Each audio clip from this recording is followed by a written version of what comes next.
The Murder Shelf Book Club contains disturbing content relating to real-life crimes. Listener discretion is advised. White had no doubt what would happen if he didn't succeed. Previous agents on the case had been banished to distant outposts or cast from the Bureau entirely. Hoover had said, "There's no excuse offered for failure." White was also aware that several of those who had tried to catch the killers had themselves been killed. From the moment he walked out of Hoover's office, he was a marked man. And I have a wonderful announcement. CrimeCon 2024 is in Nashville, May 31st to June 2nd. If you plan to attend and you have not gotten your CrimeCon badge, you can use my code, all lowercases, MurderShelf, and save 10%. I cannot wait to see you again. I'm thinking about doing some kind of meetup or something, so I'll try to arrange it as the schedule comes out and we can see when we'll have free time. You can always find me on Podcast Row. Yes, I'm going to be there again. And I'm always around in the evening grabbing some food and drinks. So I'm so looking forward to CrimeCon in May. And remember the code, MurderShelf.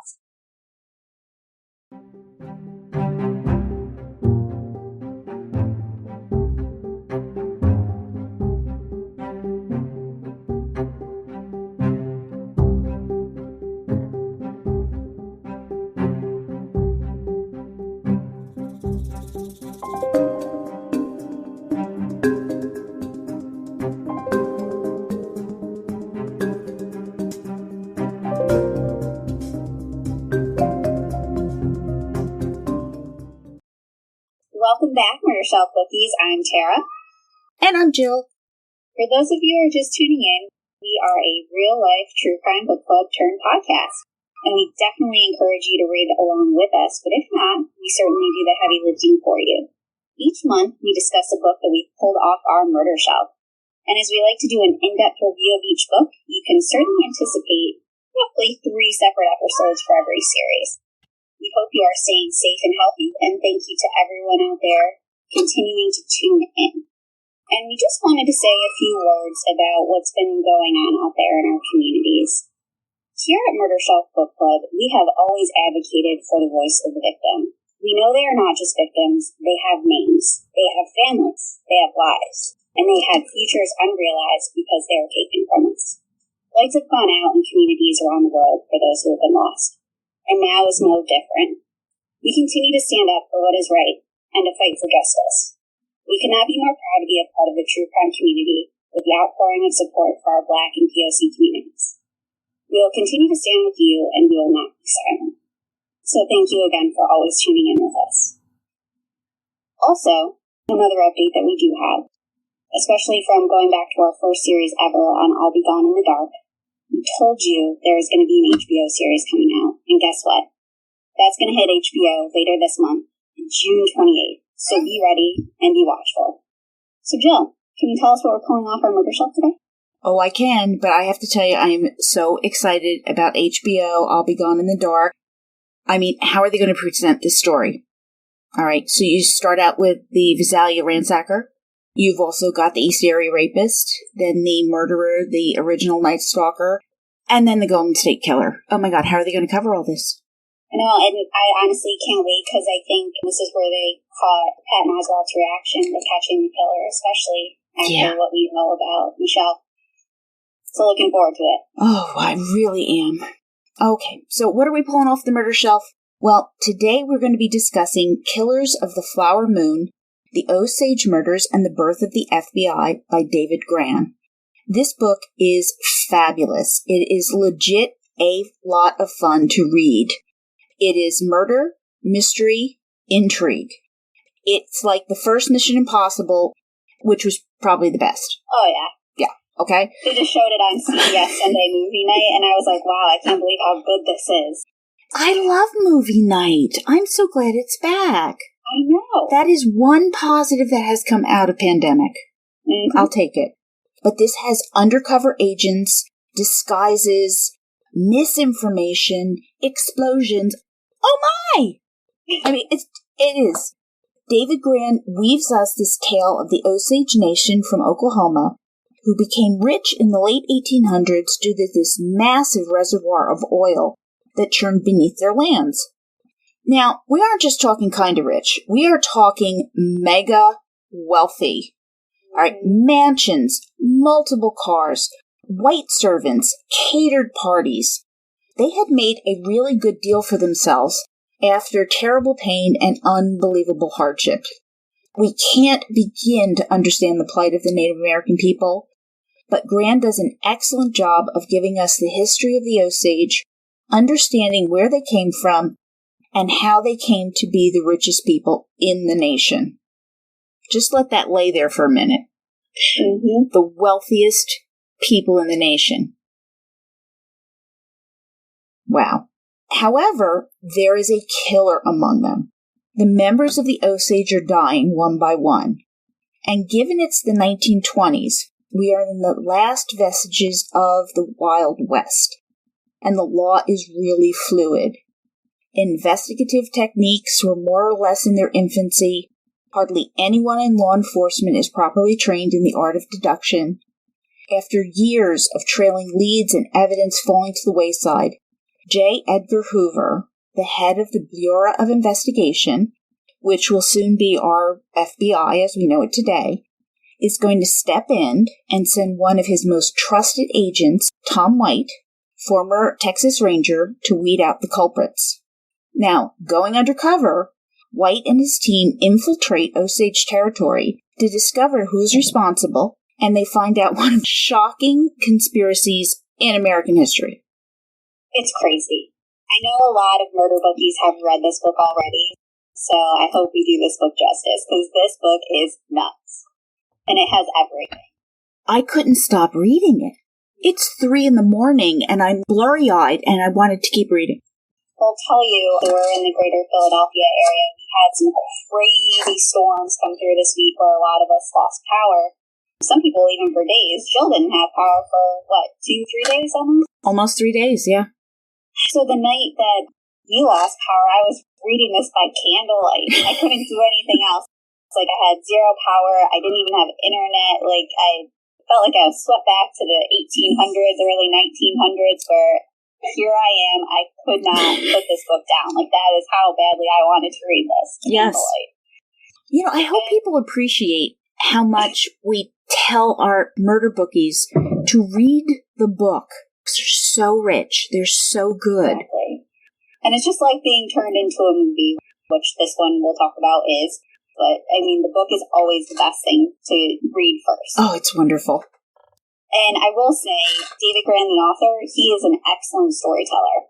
First and foremost, he is a staff writer at The New Yorker.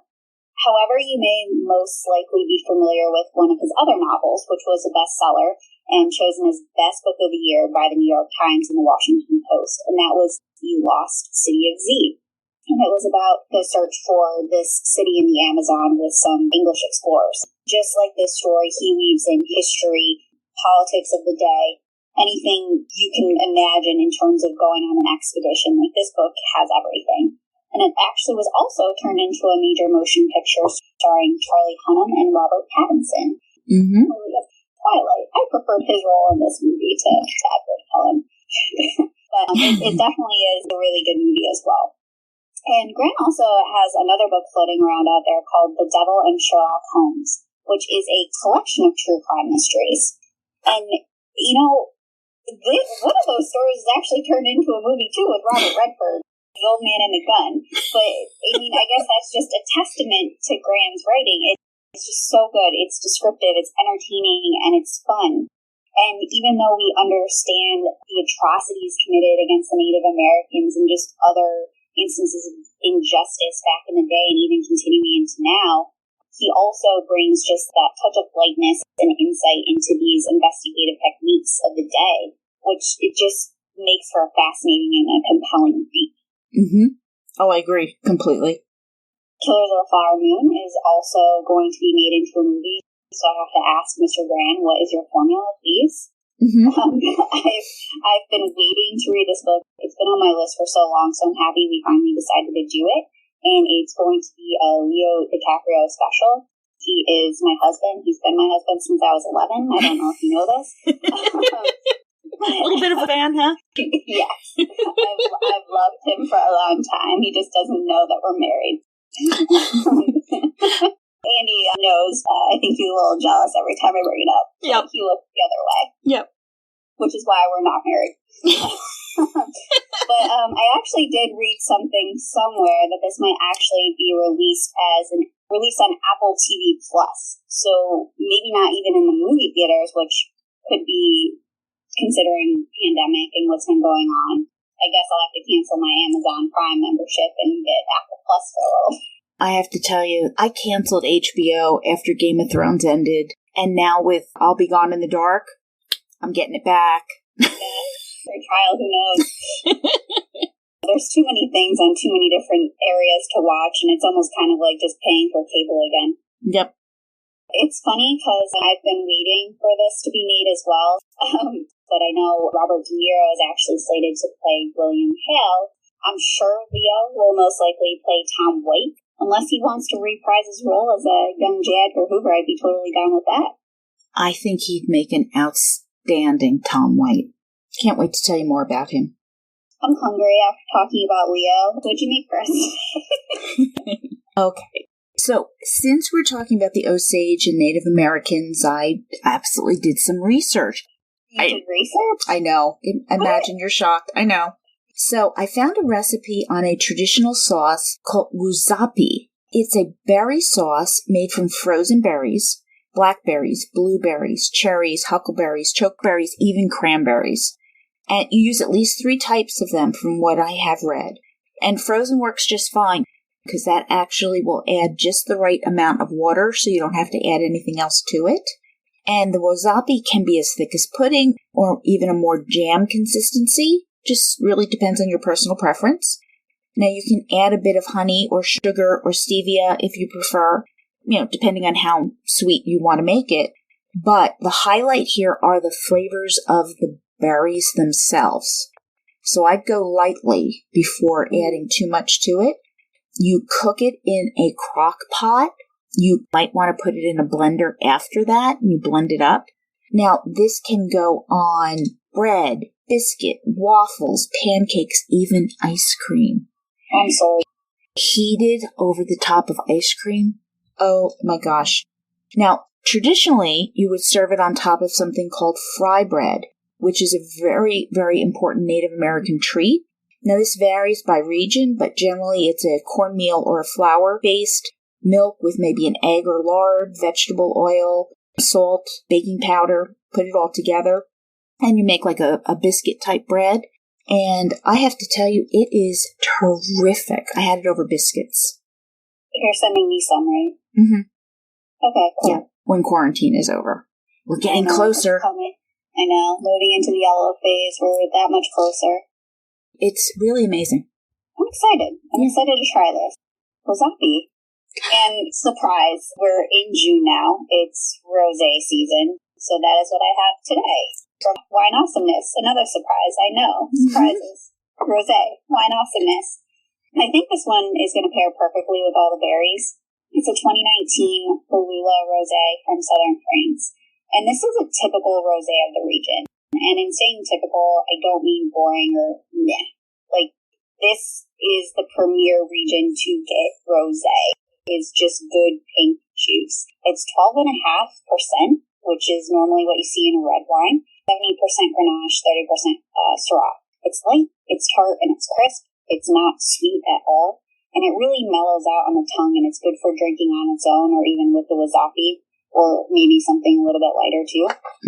But I can't really put together a better description than what Wine Awesomeness wrote for it, and they said, this juice is incredibly fresh and vibrant with notes of citrus and peaches that melt away into a wave of white flowers blowing the Mediterranean sea breeze. Oh, that sounds so good. It's good. And it usually goes for about $17 a bottle on Wine Awesomeness. I could do that. I had a rosé not too long ago that was not what I was hoping for. So I will definitely try out this one. This sounds really tasty. You cannot go wrong with provincial rosé. I do like to explore other rosés, but if you're looking to not make any mistakes, Southern France, Provence. You can't go wrong. Okay, as we step back in time a little bit, it was May 24th, 1921, when Mollie Burkhart feared that her sister Anna Brown had gone missing. The Osage referred to May as the flower-killing moon, where the spring flowers died away as the large moon ushers in the heat of the summer. She had already lost her sister Minnie to a mysterious disease that took her at the young age of 27. Mysterious because Minnie had always been in perfect health. Now, Mollie feared the worst. Anna was known to go out drinking and dancing, even during Prohibition, and she would always turn up the next morning. However, this time Anna had not seen her for 3 days. Now, Mollie Burkhart and her sisters were part of the Osage Nation. In the 1870s, the tribe was unceremoniously booted from their lands in Kansas to a rocky, almost inhospitable piece of land down in Oklahoma, where our story takes place. What seemed a worthless territory produced more oil than anyone could imagine, and people paid exorbitant fees for leases and royalties.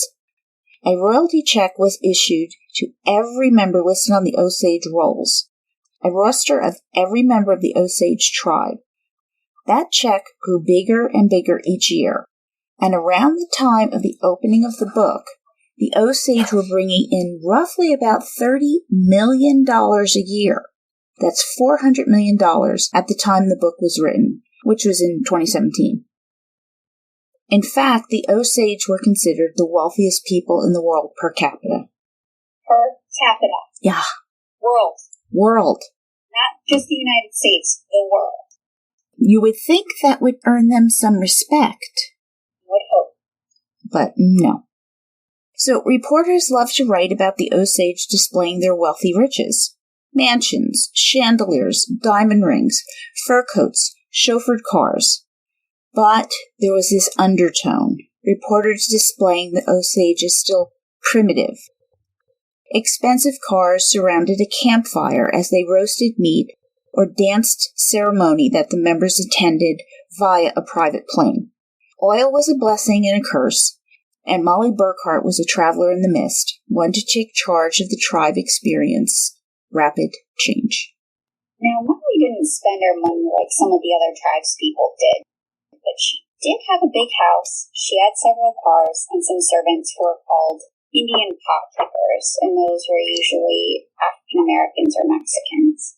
She married a white man named Ernest Burkhart, who had often driven her about town.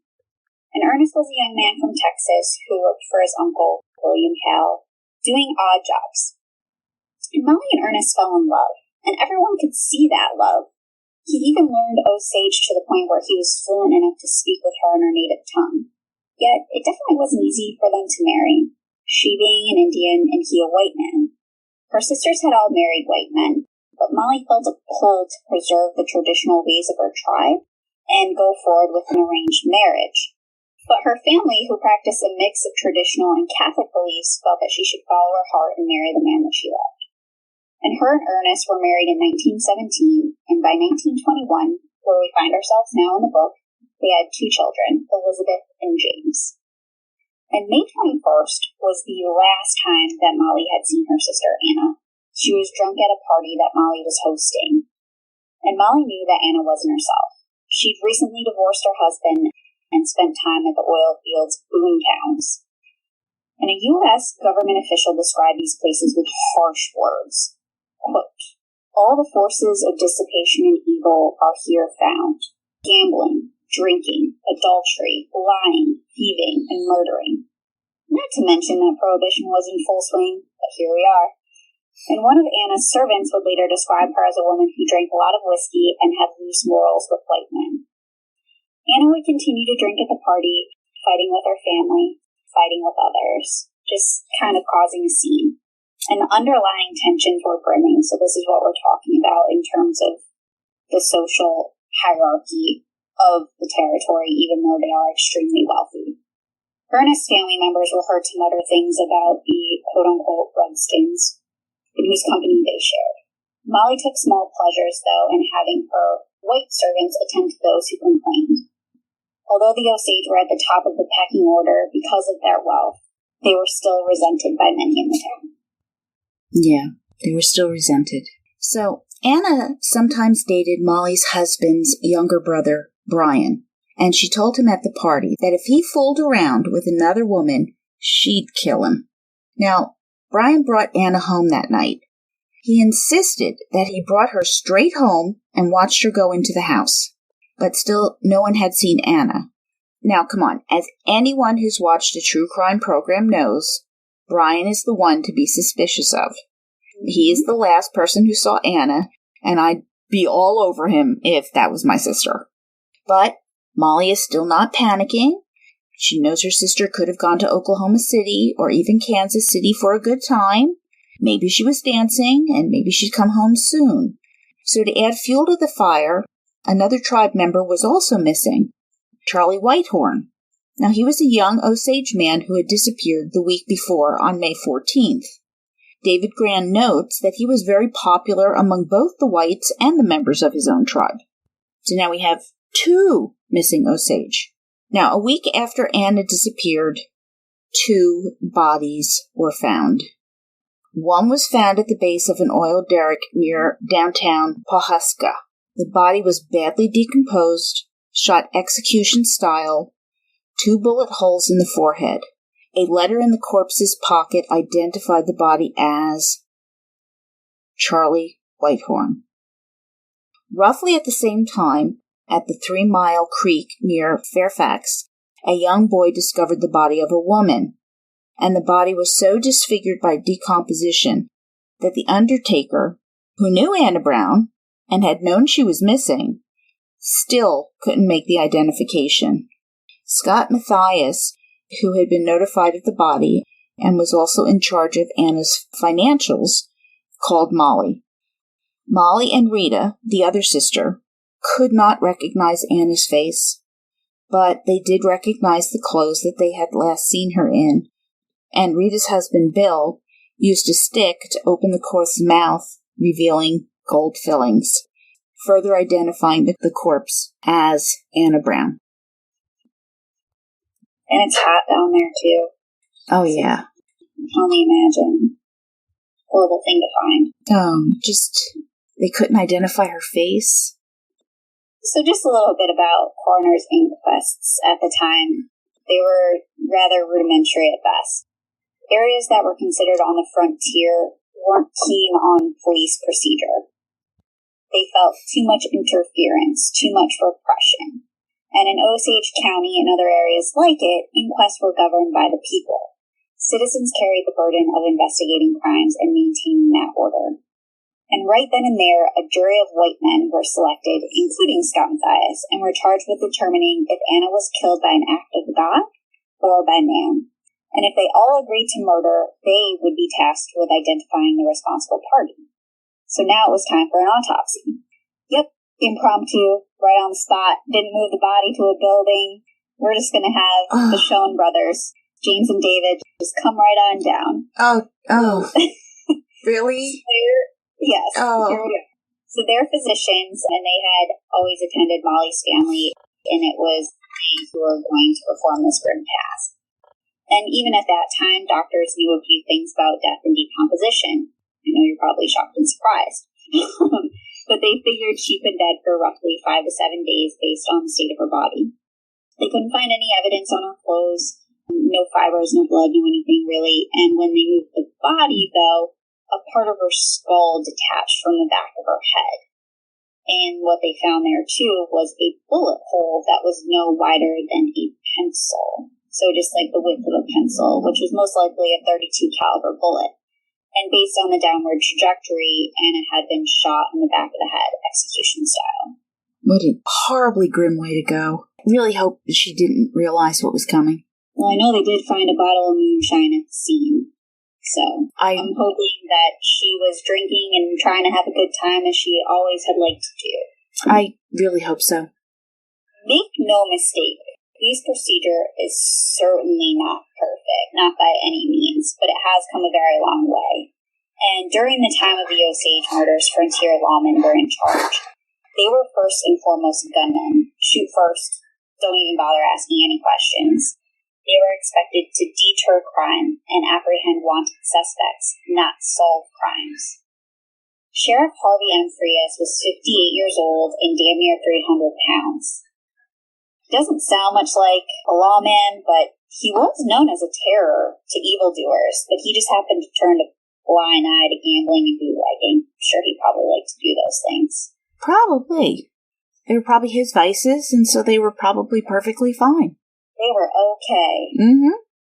But Frias was already preoccupied with the discovery of Charlie Whitehorn's body, so he sent another deputy in his stead. And they tried to locate the bullet or a shell casing, something, but there's nothing near the body. However, they did notice that there was no exit wound from what caused Anna's wound. And I warn you, this is graphic. The Schoen brothers proceeded to remove Anna's brain from her skull, still right in front of everybody, and they poked at it with a stick to see if they could find a bullet. Oh, good Lord. But guess what? Still no bullet. However, they did note, not the Schoen brothers, but other investigators, people at the scene, that there were 2 sets of tracks coming from the southeast, yet no casts of the marks were made, no fingerprinting, no gunpowder residue tests, not even a photograph was taken. But as we know, it's probably more or less contaminated by other people anyways. All right, then.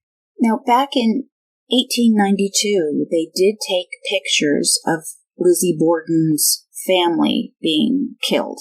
But here we are in the 1920s, and they're not taking photographs.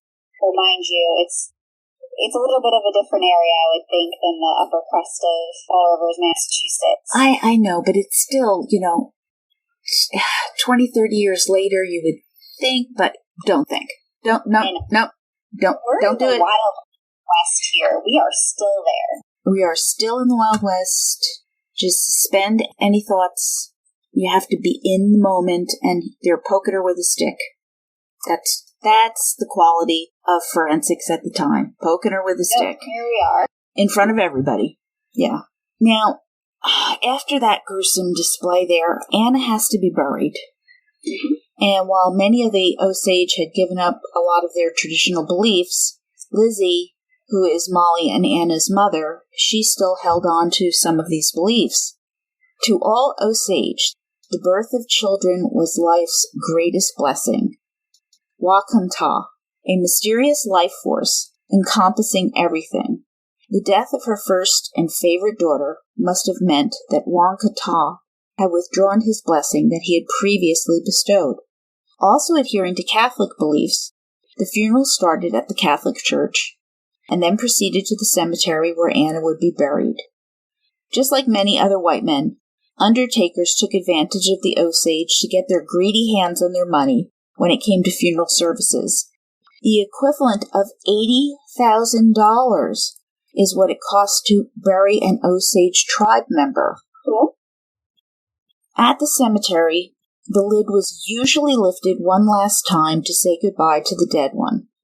Unfortunately, due to decomposition of the body, Mollie and her family were robbed of this final goodbye. They also couldn't paint her face with the sigils of their tribe and clan.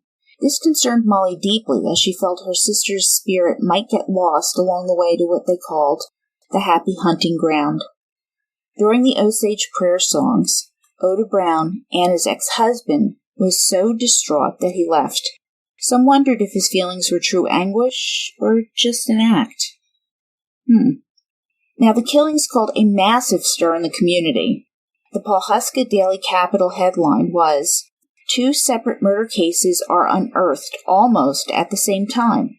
Now, 2 bullets were taken from Whitehorn's skull, which appeared to be that same .32 caliber, the same ones used with Anna, and a coincidence that 2 wealthy Osage were killed at the same time. Maybe, maybe not.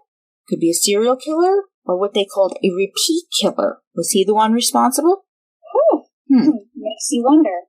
So, police really didn't seem to have much concern for a dead Indian woman or even a dead Indian man who was favored by both communities.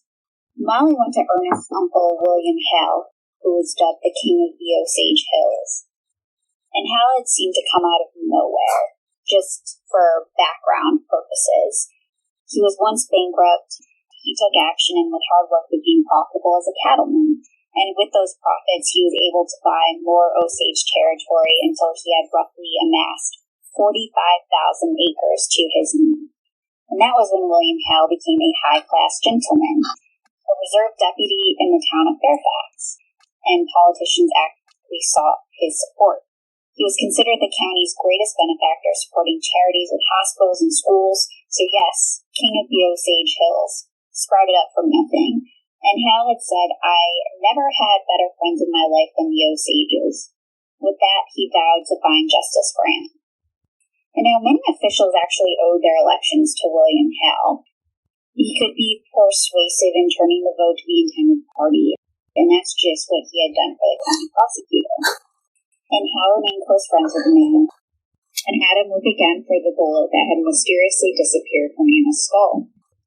A court order was granted to disinter Anna's corpse, and the Schoen brothers, who had performed the first autopsy, were called in again. And again, graphic, a meat cleaver was taken to Anna's head in efforts to find the bullet. But just as before, nothing was found. So where's the bullet? So they're poking at her in a ravine, and now with a meat cleaver. No sense of decorum or dignity. It's outrageous. Well, Hale continues his own investigating, while Mollie went to give evidence at a hearing in Fairfax. At the hearing, she was hardly asked any questions. Now, is this prejudice because she's a woman and an Osage? Don't know. I wonder. So, Brian Burkhart was questioned more thoroughly. People had begun to talk, because he was the last person to see her alive. But not necessarily a bad seed, but not really wholesome either. Now, his uncle, William Hale, had caught him stealing one time and pressed for charges to be set as an example. So Brian was detained after the hearing along with his brother Ernest. They wanted to make sure that Ernest wasn't covering for him. But they were both released to Mollie's relief. And Ernest said, "I don't know of enemies she had or anyone that disliked her." So they're not finding out a lot of information here. So that July, the Justice of Peace closed the investigation, stating that Anna Brown and Charlie Whitehorn had both been killed by, quote, "parties unknown," close quote. And less than 2 months later, Lizzie, Anna and Mollie's mother, one of the last vestiges of the Osage tribe and their traditions, passed on to be claimed by Jesus and Juan Cantá. Mollie's family had dwindled. Mollie's brother-in-law, Bill Smith, was the first one to question Lizzie's death. Could it have been natural coming to her so soon after the unsolved murders of the 2 members of the tribe? It seemed that if old age wasn't what had taken the old woman, that she'd been poisoned. But Bill was sure that somehow connected to the oil swirling beneath their feet. Don't doubt it. Mm-hmm. So one pervasive theory was that the killer was an outsider. There were few places that exhibited the lawlessness that laid siege to Osage County. The U.S. Justice Department advised that there were probably more fugitives taking refuge in Osage County than, quote, "any other county in the state or any other state in the Union," end quote. Another theory was that the killer was living among them. Could it really be one of them? Suspicion soon fell to Oda Brown, Anna's ex-husband. His display of distraught emotion at the funeral felt more like an act, more fake than anything. And when Anna divorced him, she left him out of the will. And upon her death, he hired an attorney to contest the will, but he was unsuccessful in that venture. Well, isn't it always the husband? Usually. I don't know. He was not going to get anything here if she took him out of the will, though. Well, he tried to contest it. So maybe if he did do it, he's just being an idiot. But if he did it, he's not doing it the smart way. Correct. Yeah. And finally, though, a man in Kansas was arrested several weeks after the funeral. He was a bank forger. And he wrote to Sheriff Frias advising he could help solve the murder. No other details were given. The sheriff went immediately, followed by William Hale, and the young criminal stated that Brown had paid him $8,000 to get rid of Anna. Oh, really? Really, apparently. He said he shot her in the back of the head and carried her down to where she lay. So, it's kind of. News broke of Oda Brown's arrest, but hardly a relief as he had been practically one of their own. However, he was released due to lack of evidence to support the forger's confession. So was it really a lack of evidence? Is it for police investigation? Do we have false confessions? I don't know yet. Or paid off witnesses? Who knows, right? We're gonna find out. All right, so a little bit of the history here. Mollie was 10 years old when oil was first discovered. She remembered the rush to harness the precious commodity. Ownership of the land, though, was a tangled web. The land that they were on had been there since the 17th century, when they could claim much of the central part of the United States, and that was before the white man came.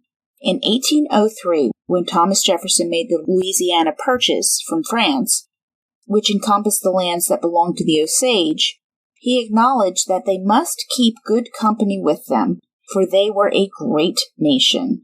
Less than 4 years later, however, Thomas Jefferson upended the Osage and forced them to give up their lands between Arkansas and Missouri rivers. It was either sign the treaty and leave or become enemies of the state and most likely killed. So, what choice did they have? There's none. Right.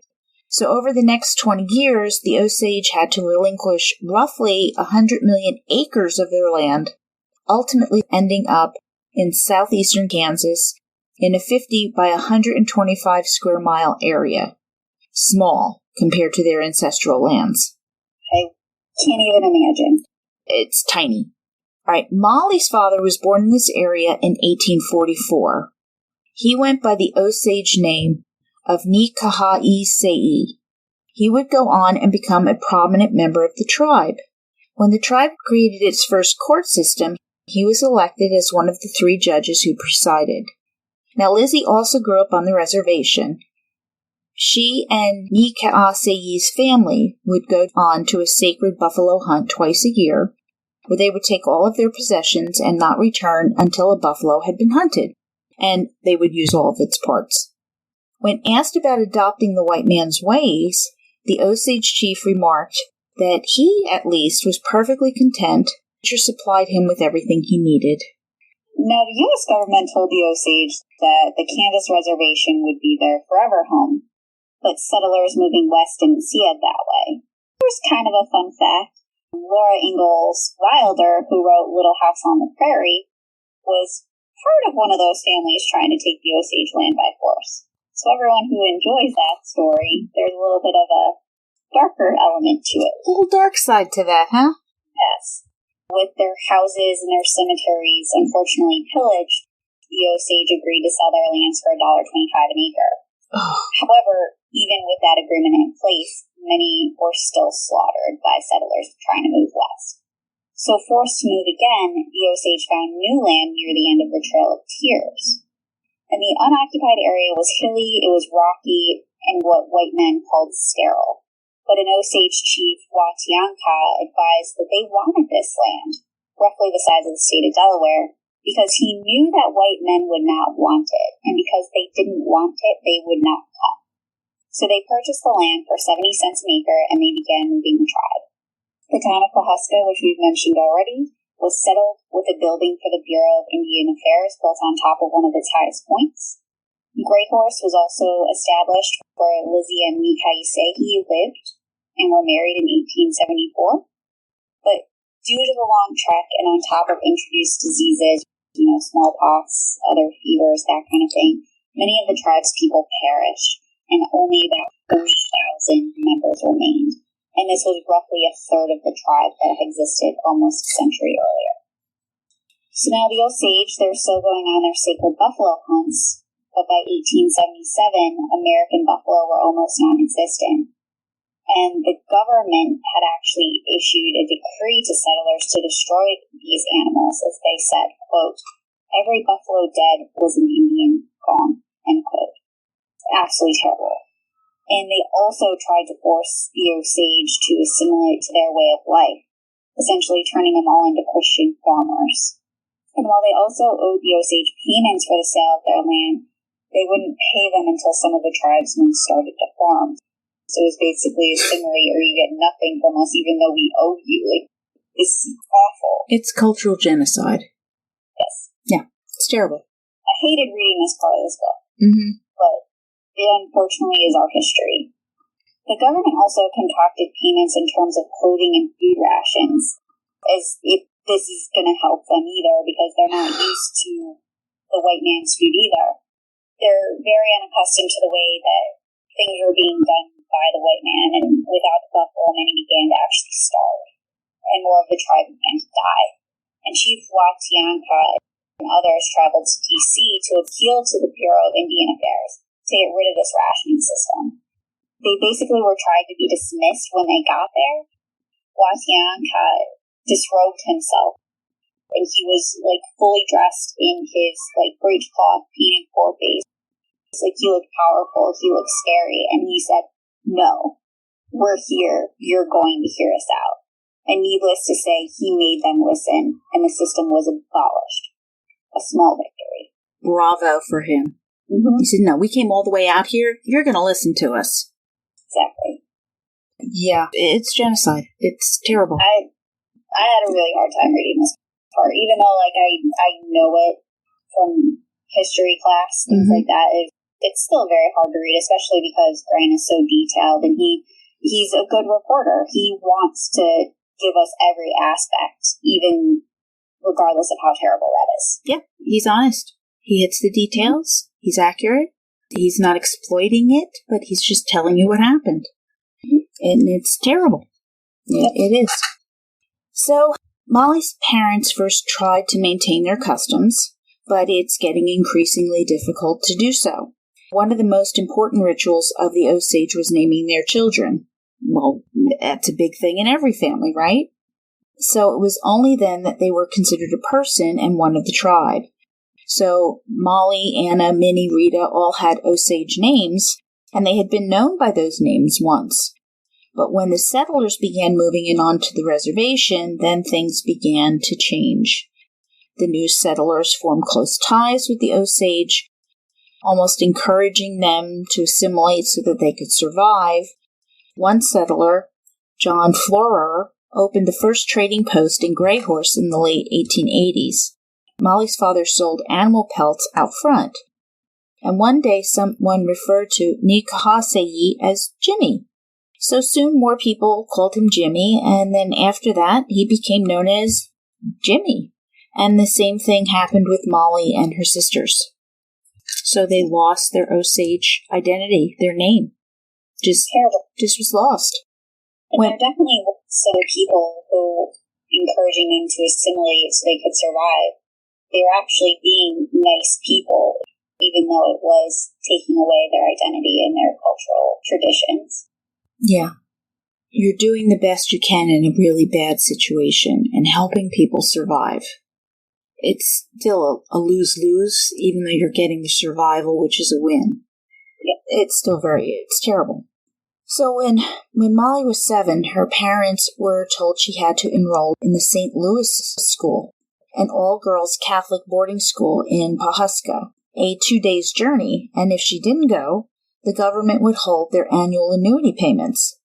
So, off she went to school. When Mollie got there, she couldn't speak Osage anymore. She had to learn English, and she had to remove her traditional garments and don a plain dress. Studies at the school were intended to teach Mollie how to be a, quote, ideal woman. She would be taught the domestic arts, cooking, cleaning, essentially year-round home ec class. Boys in other schools like hers were being taught farming, carpentry, and other trades. Many girls from her school tried to escape, but they were always caught and brought back. After spending 8 months away from their families and living at school, the students began to feel embarrassed by their parents and the old ways. So, first they're trying to escape because they don't want to do any of this. And then as they start to assimilate because they're not allowed to go home, once they finally able to go home, then it's very They start to identify with what they're living, which is more of a white world. It's just so sad. So at the turn of the 20th century, the government was pushing allotment of lands on all Native American tribes. And under this policy, the Osage Reservation would be divided into 160-acre lots, with each member of the tribe receiving one. The rest of the territory opened up to settlers. The goal of this allotment was twofold: end the communal way of life and make it easier to procure the land in the future from the Osage. So regarding Cherokee land, this was an example that Grann gave us. The country witnessed something that was, I can't say anything but this, it was certified nuts. Mm-hmm. Absolutely insane. It was a race to claim the land. Whoever got there first, it was theirs. So literally, it's like when they open Saratoga, the racetrack. Yeah. When they open up during race season and all the tables that you don't pay for up for grabs. Literally, I call it the running of the bulls. Yeah. You go grab it. As soon as you throw something on it, it's yours. This is a little bit more insane. So on September 16th, 1893, the race began. Grann said that no pen could do it justice. Men were fighting to the death over these parcels of land, and the bodies of men, women, children, and horses littered the field. And at the end of it, the Cherokee land was divided before the sun had gone down. Luckily for the Osage, they had purchased their land, so the policy of allotment was much harder to enforce.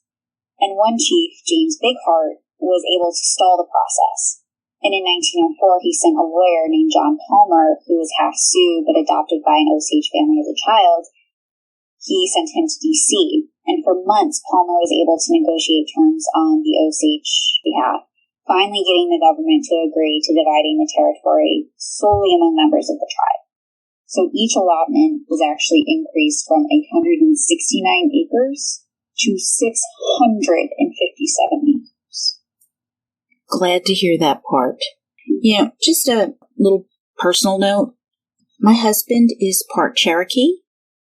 His grandmother was a full-blooded Cherokee, and she left the reservation and met his grandfather, who is a Scottish-American. Now we have her descendant, my husband Dan, and unfortunately she died before we met, because I really would have loved to have talked about this history and the reservation life with her. Definitely done something to hear. Yeah. And so the tribe actually had an idea about the oil that was underneath them. They already had a few small wells up and running, which was partially one of the reasons that they were fighting hard for this allotment too. They wanted to maintain that. No one had a clue just how much oil there was going to be. But nevertheless, Palmer was also able to throw in a clause to their agreement that states, quote, that the oil, gas, coal, or other minerals covered by the lands are hereby reserved to the Osage tribe. I'm clapping. Known as the Mineral Trust. And any Osage on the tribal roll received a stake in the trust which could only be inherited. Inherited, could not be bought, could not be sold. And this was part of the first underground reservation. The tribe would lease more areas to white men, prospectors who were looking for black gold, but they would still receive part of the money for whoever they leased it to. And it was spring of 1917 when Frank Phillips struck oil on lot 185, and it just kept coming. And it changed everything. Better and for the worse. Yeah, true. So Mollie and her family had money at their disposal, and as police weren't searching for the perpetrators of the crimes against the Osage, against the Indians, their recourse was to put up a reward, as well as hire private investigators. There was money up for the grabs, and anyone offering information that led to the killer, $2,000 from Mollie's family, $2,500 from Charles Whitehorn's family, and an undetermined amount of money from William Hale. Given the inconsistency of law enforcement, for example, Sheriff Freeze was under investigation for allowing bootlegging, and therefore more focused on keeping himself out of jail than solving crimes, private investigators would wind up filling the gap. And David Graham writes, detect is derived from the Latin verb unroof, And because the devil, according to the legend, allows his henchmen to peer voyeuristically into houses by removing the roofs, detectives became known as the devil's disciples. I love that. I do too. That's so cool. It's a little fun fact in there, right? Mm-hmm. Yeah. So in 1850, Alan Pinkerton, might recognize that name, founded the first American private detective agency. The company motto, "We never sleep," was written under a large, unblinking Masonic eye. And this is where we get the term private eye. Well, that's a fun fact. That is. Detectives had to resort to deception in order to uncover the truth.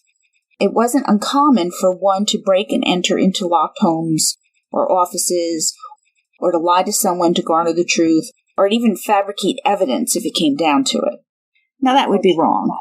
Some bad things to deception. Yeah, there were.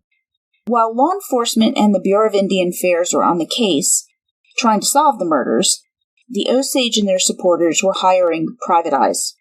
Hale recruited a man named Pike, who hung around for a few days and then kind of disappeared.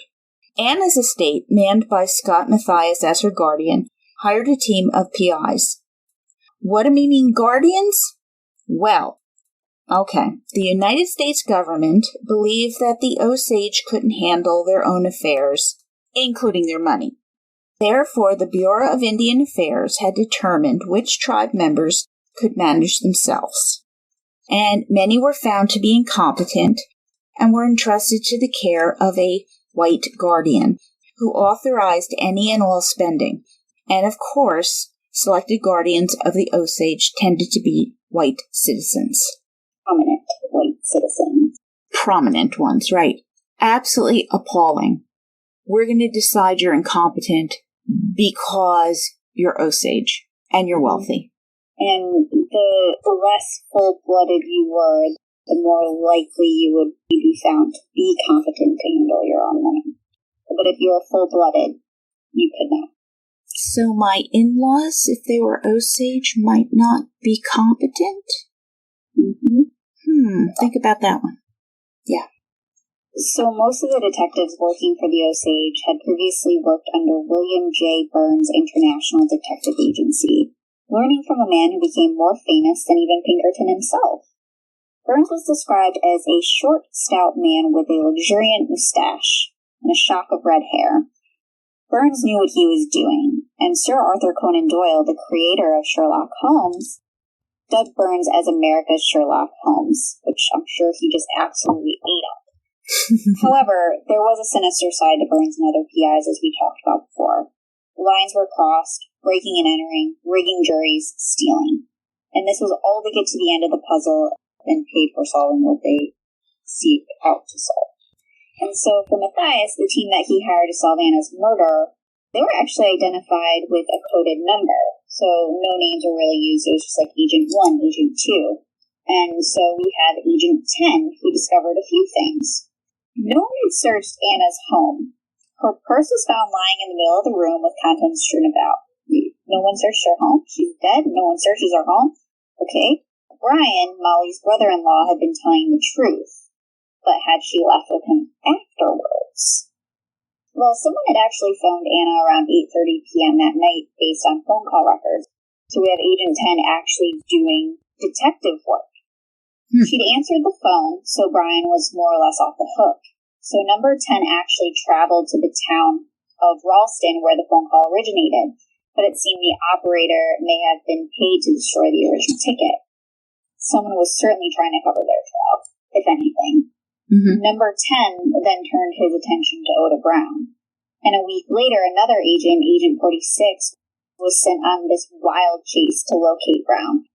We finally found him in Pawnee County, with a Pawnee woman who reported being married after Anna's death. And after a few days of shadowing the pair, number 46 finally spoke to Brown, trying to befriend him. Number 46 tried to elicit Brown's whereabouts when Brown had said his former wife had been murdered, but Brown remained tight-lipped on the subject. Well, I'm sorry it wasn't more productive, but that is so cool that they have code names.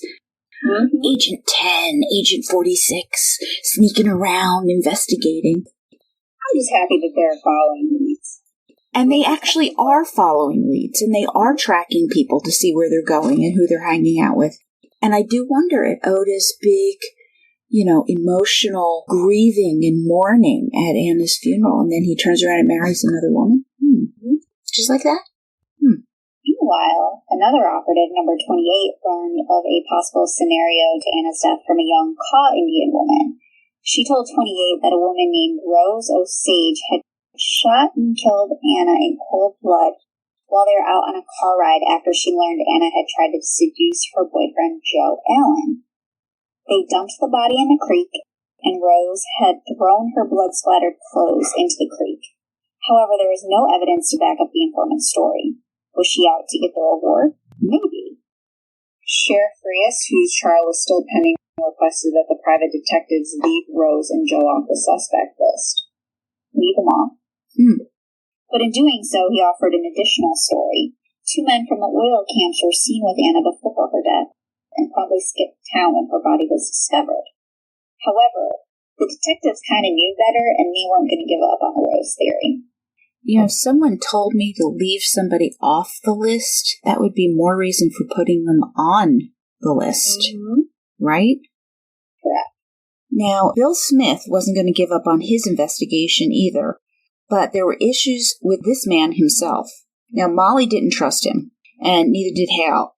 Bill had first been married to Minnie, Mollie's sister, and she had passed from that mysterious wasting illness. Then he turns around and married Rita, the other sister, shortly thereafter. So is this guy the only catch in town? Maybe. I gotta wonder. It's known that Bill is not a pleasant husband, but his crusade to find his sister-in-law's killer did seem to be a valiant effort. Okay. So he and one of the private eyes got wind of this Rose rumor, and therefore a listening device was installed in Rose and Joe's home to see what they could find out. I was impressed that they had listening devices, quite frankly. Yep. Took me aback a bit. We're not doing fingerprints, we're not taking photos, but we're tapping people's homes. Yeah. I was like, okay, good for them. So now Burns was one of the first in his field to see the promise of listening devices, and he saw it as this essential tool in solving crimes. He was spot on there. Hoover loves the tap. Yes. However, after listening for some time, the detectives just got bored. And perhaps a break in the case, or maybe not, but a cab driver who had taken Anna home that night was questioned. And it turns out that Anna told him she was going to have a child. And the story was corroborated by some of Anna's closest friends. Anna was pregnant. And as to the father, no one had a damn clue. So people are showing up dead, vanishing bullets, code names, mystery babies. Oh, there's a lot going on. Yeah. Now, there is a man, A.W. Comstock, who is a local attorney and a guardian for several Osage. And he had once been investigated by Burns for an alleged oil scheme. But now they enlisted his help due to his many connections among the Osage, and it seemed there was a rumor floating around. Hattie Whitehorn was jealous of her husband Charles and the alleged affair with another woman. Now, was that other woman Anna? Was Whitehorn the father of Anna's child, and that was why the two of them were dead? Could you imagine if they tied it together, there probably wouldn't have been any further investigation? Nothing results from following Hattie about, so that this lead runs cold. And 9 months after the deaths of Anna and Charles, there are sadly no leads. In February 1922, Hale's private investigator Pike, he left. Sheriff Flees was kicked out of office for failing to enforce the law, and no other suspects had presented themselves. However, one night that same month, a 29-year-old Osage champion steer roper named William Stepson receives a call at home which prompts him to leave his wife and 2 children. And when he returns a few hours later, he is visibly ill and collapses. Later that night, he's dead. Another Osage dead. Law enforcement believes that Stepson had been given a healthy dose of strychnine, a white alkaloid poison that is really the most deadly poison out there. It's a neurotoxin that affects the brain's neurotransmitters, acetylcholine and glycine, and it basically shuts down the muscles that are needed for respiration. Stepson's last hours would have been extremely terrible for him and his family. Violent spasms and ultimately suffocating to death. At the time, there were forensic methods that could be employed to determine poisoning, yet they were applied even less frequently than the fingerprinting and the ballistics techniques. National Research Council would say that most county coroners were untrained and unskilled. Therefore, poison was a perfect way to commit a murder. Gee, does that sound familiar? Using poison? Using poisons? The effect of poison could also mimic some natural ailments. So, Grann gives us a few examples. Nausea, diarrhea of cholera, and seizure, a heart attack. Poison could also be slipped into moonshine, and because moonshine was pretty volatile and dangerous, nobody would be the wiser. All right, so now we're up to March 26th, 1922, which was less than a month later. Another Osage woman was dead due to a suspected poisoning. No toxicology labs were performed. And on July 28th, a 30-year-old man named Joe Bates, another Osage tribe member, dropped dead from drinking contaminated whiskey. The deaths of the wealthy Osage began to rise. A man named Barney McBride was approached to travel to D.C. and speak on behalf of the Osage. He was considered a friend of the tribe and had taken a strong interest in Indian affairs, and therefore he was the ideal candidate to send a message. Upon arriving to his room, he had a telegram from a friend urging him to beware. On that night, having stopped at an Elks Club to play some pool, McBride was nabbed from behind when he was leaving, had a sack thrown over his head, and was stabbed over 20 times by multiple assailants. His beaten, stabbed, and naked body was found in a culvert in Maryland, and news of that murder spread quickly and was described as one of the most violent in D.C.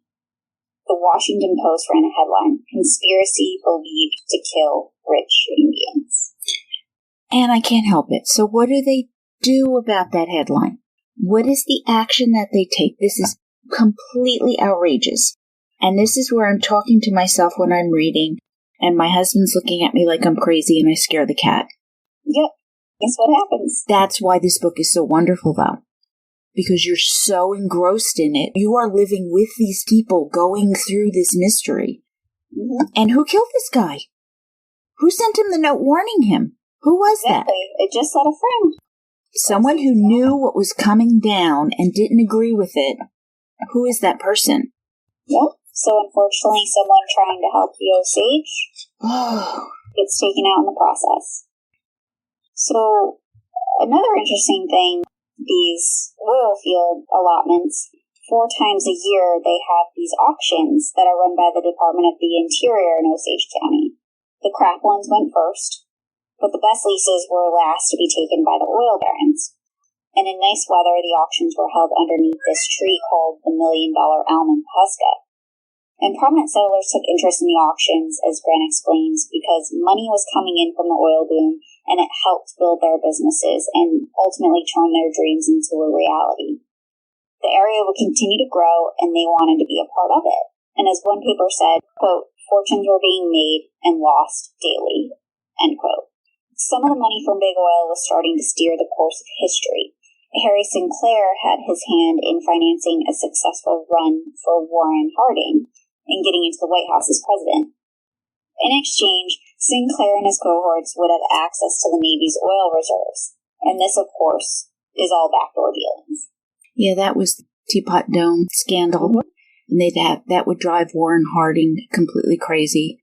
He was just this nice guy who really looked presidential but did not have the brains for it. So he would read the speeches they put in front of him, and he's going to die of a stroke. That it was a good thing, honestly. I mean, the poor man, he was so betrayed by everybody that he was like, oh my God, I was worried about my enemies. It's my friends I had to be worried about. It's a rough quote from him. when he was finding out all of this that was going down. Terrible. Olivia sounds like she doesn't like it either. As she was crying to come in, I figured she'd be quiet. We had a discussion, but when you tell a cat they have to be quiet and be good, what do? They continue. She's just a co-host now. She's entered as the third. Yep. It's Tara, Jill, and Olivia. So on January 18th, 1923, the auction was being held inside the Constantine Theater in Pawhuska. The initial tracks sold for about $600 each, and after lunch they were being sold for $600,000 each. One tract near an oil well known as Burbank, an oil-rich part of the territory, went up and was sold for $1.1 million. Grann points out that every new auction would hold a record for the single highest bid and the amount of money collected overall. One tract of the land would go for $2 million, and the highest collected was at $14 million. A reporter kindly pointed out that the Osage Indians are becoming so rich that something will have to be done about it. What do you mean? Explain that one. Idiots. Yeah. As we mentioned previously, the Osage were appointed guardians as the government felt that they were incompetent to handle their own funds, which is completely reprehensible. Things were getting out of hand, however. Many Americans believed that the Osage spent money willy-nilly, that they were not financially responsible, and this led to this growing alarm that many white people who felt the Osage were good for nothing, who attended wealth simply because the government relocated them upon oil fields, which white man developed for them. However, there are rare accounts that mention that the Osage were actually fiscally responsible and invested their money skillfully. Imagine that. All right, so in deciding to appoint guardians, the Osage became half citizens. A full American Indian was most definitely appointed a guardian, whereas a half-blood or mixed blood was not. Just makes my blood boil. A quote from Grann that really struck with me was that members of Congress would gather in wood-paneled committee rooms and spend hours examining in minute detail the Osage expenditures, as if the country's security was at stake. Are there things going on that are more important? Like the Teapot Dome scandal? Yes. Like go focus on government corruption and leave these people alone to live their lives? You would think. Yeah, you would. I would. Oh, there were still those that would argue that the Osage spent their money in the same way that rich white men did, but unfortunately that fell on deaf ears. With that, new restrictions were added where these guardians could withdraw only a few $1,000s annually, and this didn't account for education or medical bills. So Mollie was a full-blooded Osage, but at least her husband Ernest was her guardian. That prejudice in evidence is so blatant, but it was so accepted, so normal, which makes it so appalling. And this is what really upset me while reading through this, that this is what the Osage had to deal with, which left them so vulnerable to these predators. And it's just really a shameful part of our history. I would definitely agree. Yeah. Really agree. So in February of 1923, a car was found at the bottom of a ravine. Now, deputies thought that the driver must have been drunk, and on closer inspection, though, they found blood everywhere. A man had been shot in the back of the head, seemingly execution style. No weapon was found, suicide could definitely be ruled out, and the deceased was 40-year-old Henry Rowan, a Osage tribe member with a wife and 2 kids. They could easily identify the body as the cold had mummified the corpse, and the features were unmistakable. William Hale was called, and in addition to the other authorities, as Henry Rowan had considered Hale one of his closest friends. So close, in fact, that Hale often advanced him cash when he couldn't get it from his guardian. Hale was also a beneficiary in Rowan's life insurance policy. Rowan had recently learned that his wife was having an affair, and he asked Hale to borrow some money so that he could buy some moon liquor and get drunk. He wanted to drink his woes away. Well, I can understand that.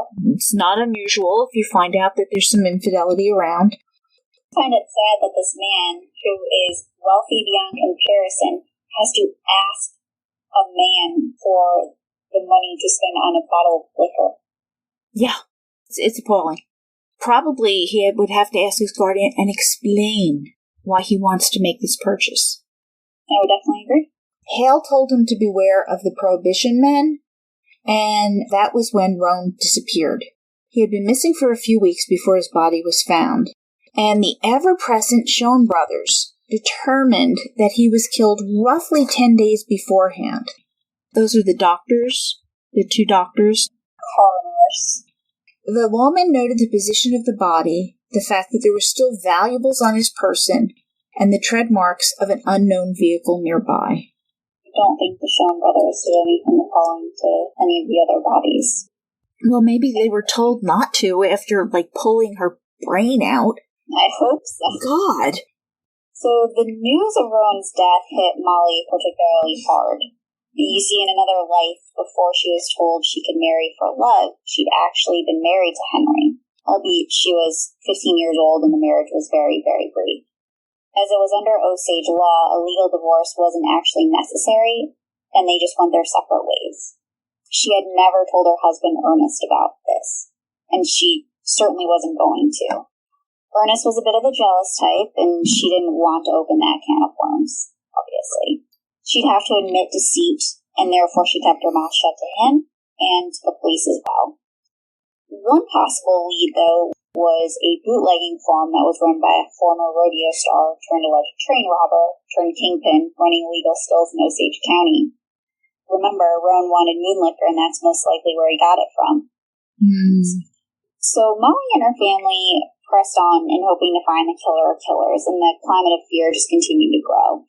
The Osage would hang lights outside their homes to brighten the dark. And one book that I really want to get to is Midnight Assassin, where they light towers to keep it basically in broad daylight even at midnight. And these lights had a popular nickname called the Frayed Lights. So afraid minus the afraid lights. Mm-hmm. But it was just a way to kind of try to protect people while they're outside at night. And about a month after Roan's death, Bill and Rita abruptly moved from their home, leaving behind most of their belongings after hearing strange noises outside on multiple occasions. Could they be next? So the house that they bought was actually formerly owned by Dr. Jacob Schoen, one of the brothers performing these grim autopsies, but who was also a close friend of Rita's. Remember, the Schoen brothers were physicians of Mollie and Rita's family. And shortly after moving in, a strange man showed up inquiring about farmland that Bill was selling. He wasn't selling any farmland. So Bill became unnerved. He told the man he was mistaken and asked him to leave. And not much more time passed before neighborhood dogs actually started dying, and it appeared that they'd been poisoned. And Bill was convinced and was heard to say that he didn't expect to live very long. Oh boy. Well, he was right. Boom! The night of March 9th, a loud explosion rocks the sleeping town of Fairfax. Bill and Rita's house was reduced to rubble and a tangled metal mess from an apparent bomb that had been detonated underneath the house. Dr. Schoen, who had recently sold them the house, knew just where the master bedroom should have been and led the gathered search party to where Bill and Rita would have been sleeping. They heard cries for help, and digging through, they found Bill. His body was blackened from the heat of the blast. Rita looked peaceful, but when they tried to move her, they discovered that the back of her skull was crushed. She was gone. They got Bill to the hospital as quickly as they could, and after 2 days in the hospital, he did regain consciousness and asking where was Rita? Where's Rita? And he was questioned about the bombing, but nothing fruitful was revealed. 2 days later, 4 days after the bombing, Bill passed on. Another death added to the Osage reign of terror. Mollie Burkhart was the remaining daughter of her family, and she's afraid. She locked herself inside, stopped going to church, and in poor health, Mollie gave away her newest child to be raised by a family member. You have to be scared to death to start giving your children away. Mm-hmm. Good Lord, this poor woman. In late 1925, an agent from the Office of Indian Affairs received a report. Mollie wasn't dying of diabetes as they all had thought. No, it's something much more sinister than that. She's being poisoned too. All right, who did this? We've got Minnie, Anna, Rita, and now Mollie. Oh my God, what the hell? Bill thought she was being poisoned, so her whole family has literally been taken out by someone. Yep, and she's on her way. And not to mention the slew of other deaths that we've already talked about. What the hell? So let's talk a little bit about corruption, because we know this is going on. Oh my goodness. Yep, so there's a lawyer and former private detective named Herman Fox Davis who was sent to Osage County by Governor Jack Bolton, so he's the governor of Oklahoma. And formerly having worked for the Birds Agency, Davis showed up in April 1923. And not more than a couple months later, he's actually arrested and pleading guilty to bribery. This is a considerable disappointment to the Osage, who believed an outside party would cut through any of that corruption that was continuously plaguing the investigation. Now, Davis was pardoned by Governor Jack Walton and released from his sentence, only to receive a life sentence later on for robbery and murder. So he went away to prison for life. And Governor Walton was also impeached later that year for abusing the system of pardons and parole, in addition to receiving bribes from an oilman. Mm-hmm. A lot of that going on. And so we also have another crusader who is going to try to help out with the Osage. She's friends with a few of them. And his name is W.W. Vaughn, and he's a 50-year-old lawyer living in Pahuska who had vowed to end this corruption surrounding the Osage murder cases. He'd been working closely with the investigators throughout the investigation, and Vaughn also happened to be really, really good friends with the great Chief Burkhart. The chief was actually rushed to the hospital one day, suffering from, guess what? Poisoning. No.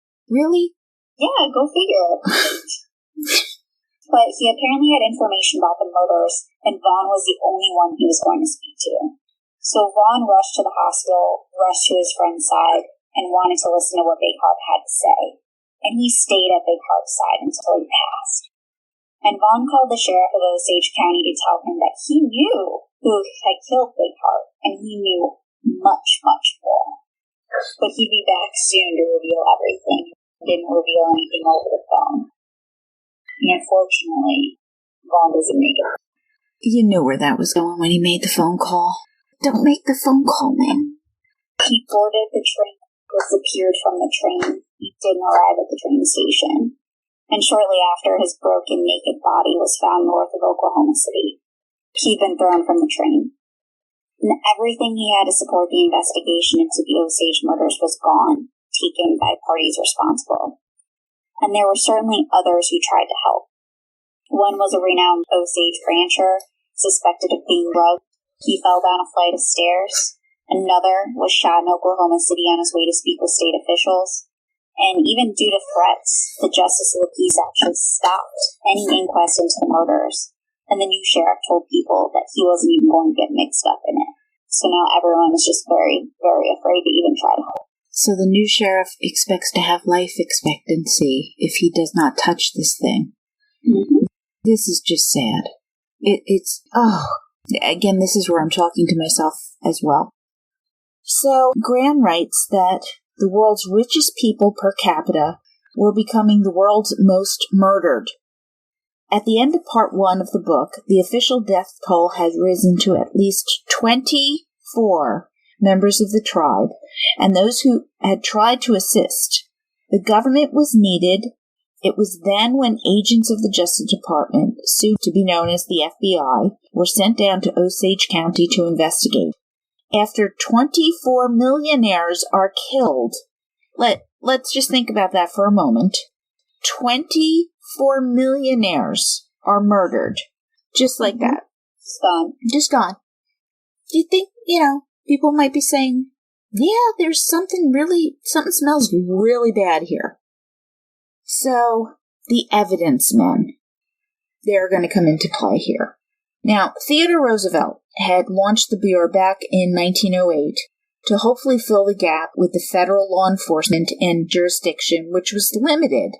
and they handled a mix of odd crimes such as antitrust and banking violations, interstate shipment of stolen cars, contraceptives, prize-fighting films, escapes from federal prisons, crimes committed on Indian reservations. Well, there you are. All right.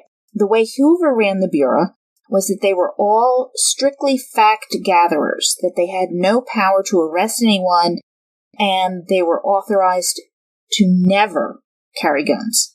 How are they going to solve anything? Yeah. So this is a limited FBI than what we're accustomed to dealing with. So in the summer of 1925, we're introduced to Tom White, who is the special agent in charge of the Bureau of Investigation's field office in Houston, Texas. And he receives an order from J. Edgar Hoover to get to D.C. stat. All right, Hoover had an idea that he wanted to get all of his agents to look and act like he wanted them to be specifically American. They're going to be white, lawyerly, and professional. Now, Tom White is a cowboy. He's a former railroad detective. He's old school. He's a Texas Ranger in another life. All right, so Grann writes that he stands 6'4", had sinewy limbs, and an eerie composure of a gunslinger. I'm not sure he quite has that lawyerly, professional, I'm thinking nerdy, look that J. Edgar Hoover's going for. But maybe it's just me and my interpretation. So White had joined the Bureau in 1917 after he was barred from serving in World War I due to a recent surgery. And he had a younger brother who was a former Texas Ranger, J.C. Doc White. And they called him Doc, although they didn't work together. He and Tom were part of a small group in the Bureau known as the Cowboys. And most of these old-timers had zero formal training and struggled with new methods, but were adept at investigation and turning leads into clues and clues into stories. He's an interesting character, and I love Tom White. So Tom had seen corruption in the Bureau as it had been run under Attorney General William Burns. And in the summer of 1924, when President Calvin Coolidge was elected and he cleaned house, he got rid of Burns and replaced him with a man named Harlan Fisk Stone. He was forceful in his belief that a national police force was necessary, but the whole agency needed to be turned upside down, so he wanted to clean this thing out. And while he searched for a permanent replacement, Stone put 29-year-old J. Edgar Hoover in charge as acting director. And now we all know how Hoover was with private surveillance and had managed to keep that hidden. Stone was so impressed by his efforts that later in the year he named Hoover as the permanent director of the Bureau of Investigation, something that I'm sure Hoover was greatly happy to receive. Oh, yeah. Now, Tom was one of the first agents to be assigned to a corruption case.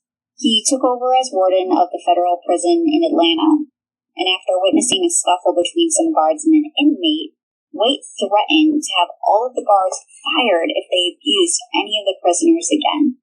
Bravo. Yes. This ingratiated himself to the prisoners who felt they just might get a square deal, that they knew he was on their side. And they started passing along information to him, which uncovered this system of gilded favoritism and millionaire immunity. And because of this, White was able to indict and convict the former warden based on the evidence he was able to obtain. Needless to say, Tom was on Hoover's good side, even if he didn't match up with Hoover's ideal version of an FBI agent. And that was what Hoover needed from him, to literally save his ass. Someone had screwed up on an investigation down in Osage County, Oklahoma. Hoover had tried to ditch the case. However, agents had struck a deal with the new governor of Oklahoma to release this convict named Blackie Thompson to help them do some undercover work. But agents had lost him, and he proceeded to rob a bank and also kill a police officer in the process. Oh, that's bad. Scuff marks on the FBI investigation. That's bad. Yeah. So luckily for Hoover, the matter was being held out of the press, but underneath the surface within the government, tensions were getting to a breaking point. Hoover looked at Tom and said, "I want you to direct this investigation." Oh boy. Now, remember from the top of the episode, White had no doubt what would happen to him if he didn't succeed. Previous agents on the case had been banished to distant outposts or cast from the Bureau entirely. Hoover had said there can be no excuse offered for failure. Yeah, you can say that again. White was also aware that several of those who had tried to catch the killers had they themselves been killed. From the moment he walked out of Hoover's office, he was a marked man. Yeah, you can say that again. So roughly 4 years had passed in Osage County before White showed up. The files were a mountain of dead leads, theories, and even more suspects. The brutality and the lawlessness took Tom's breath away. White struggled to focus on the details to find some common link, but all he found was rich Osage Indians being murdered. And 3, Anna Brown, Rita Smith, Lizzie, were blood-related. Tom didn't believe that this was a repeat killer, that early term for a serial killer, because there were too many methods in which the murders were committed. No pattern, no signature.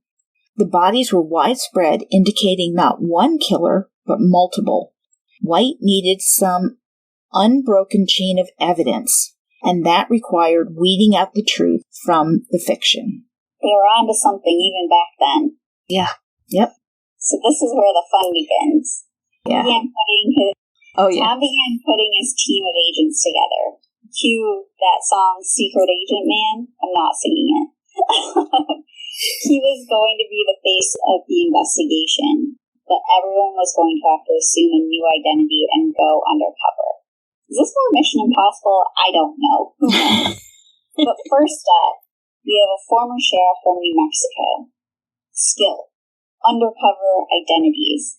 As Grann wrote, pretending to be everything from a cow wrestler to a counterfeiter. That's who this guy was. He could be anything. Second, a former Texas Ranger. Skill. Super experienced deep cover ops. Third member of the team, an agent who was a former insurance salesman. Skill. Selling insurance policies. But I love that. That's so true. We'll see. And finally, John Wren, who was previously a spy in the Mexican Revolution and was also part Native American from the Ute tribe, rounded out the team. It was said that he was gifted in the art of investigation, but he just didn't like doing paperwork. Who likes doing paperwork? Oh, Hoover loved paperwork. Doing it, but Hoover said as long as he does his paperwork, he can be on the team. But Tom White also had to keep one agent from the previous investigation, and that man was John Berger. He was experienced in the ins and outs of the case with a developed confidential informant roster. He'd be another face of the investigation alongside White, in addition to Frank Smith, who Grann wrote, who, quote, listed his interests thus: pistol and rifle practice, big game hunting, game fishing, mountain climbing, adventures, and last but not least, manhunting. The gang of cowboys then descended on Osage County. Manhunting? Those are your interests. Mm-hmm. Number 1. Okay. So down in Osage, an elderly cattleman showed up one day, cover for our former sheriff. The former Texas Ranger popped in next, disguised as a rancher. That former insurance man? Well, he was fronting as an insurance man. He set up shop in Fairfax, selling real insurance policies. And finally, Grann came on the scene as an Indian medicine man intent on finding some relatives. Guess what? Gang's all here. The cattleman and the rancher made nice with William Hale. Grann attended tribal gatherings, and the insurance man rang the doorbells of suspects trying to sell insurance. I friggin' love it. The guy's a normalcy. This is a witch's brew. Now for all the undercover efforts, we're about to run into a little problem. Not the first and not the last, but guess what? We have records that, poof, magically disappeared. Yep, the death records of Anna Brown were gone. Hardly any evidence remained except the one thing the undertaker kept. Her skull.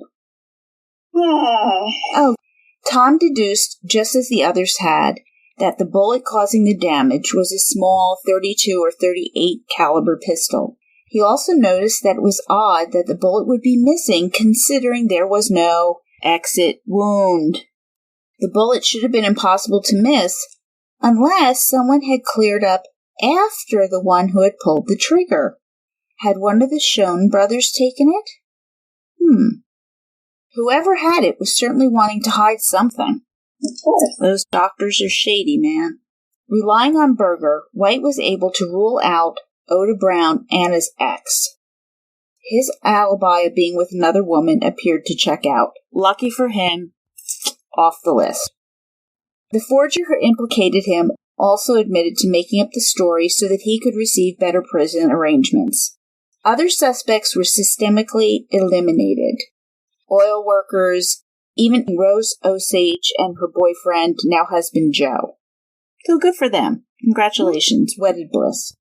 Rose was a bit tough to crack, but the feds were able to get a confidential informant, Kelsey Morrison, to ingratiate himself with the pair and other seedy types. Rose told Morrison that she simply didn't do it, and that was taken as truth. The disinformation surrounding Rose Osage came from one source, the Kaw Indian. Under interrogation, she cracked.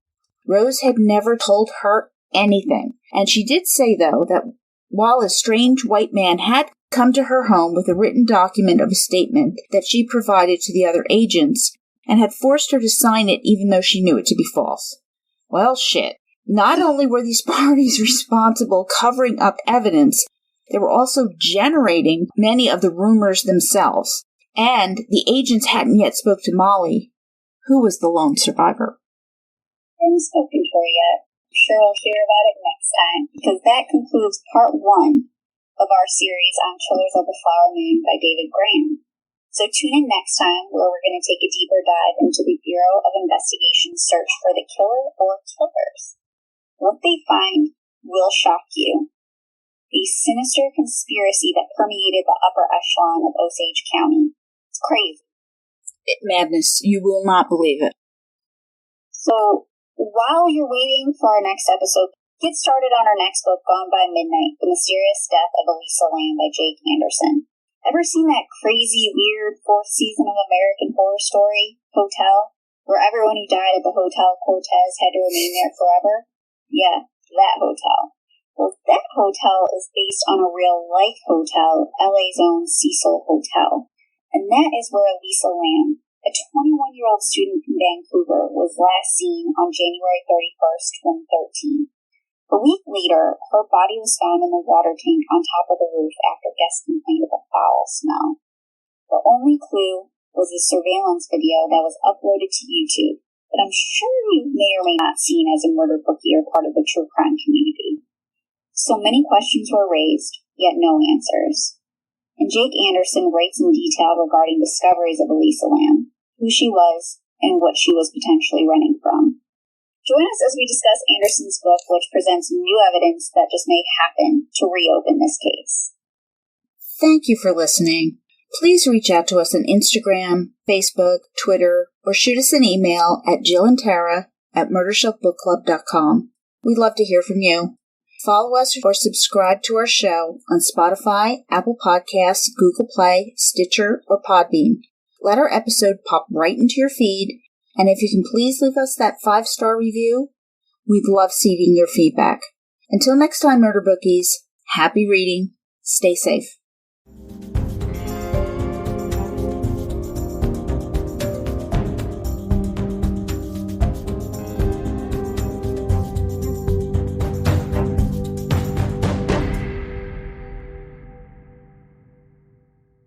Written and produced by Jill, all rights reserved.